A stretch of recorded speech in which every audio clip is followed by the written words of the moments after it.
Welcome back to what is turning out to be the budget bonsai channel. I decided to make a bunch of these concrete pots where you put them inside of something.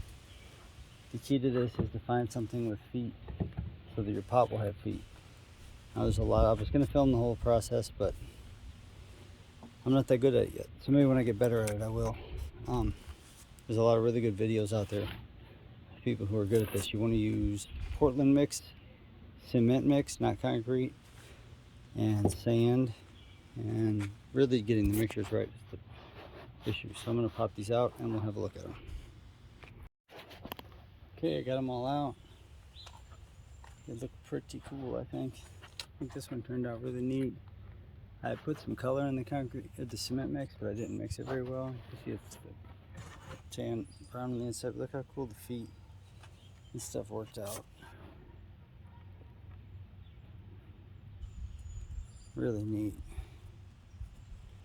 I like this effect. It turned out really cool. This is what I made it out of. Got this for 12 bucks off eBay. I'll be able to make a lot of cement pots out of it. That was neat. This is just a regular, something came in it, I don't know. I wanted to make like a weird cascade pot. So I made this one with like a broke down side to cascade something over the edge. Got some. And this is a dollar store planter roller, but it had these things. So I knew it would make feet, which it did well. And again, I used colored concrete on the bottom, or cement on the bottom, and regular on top. Kind of give it a cool effect.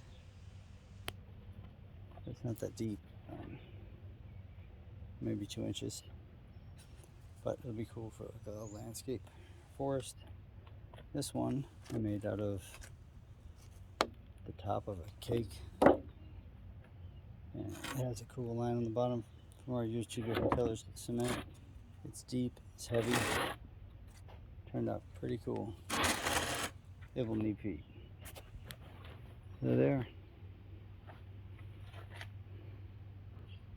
Pretty awesome.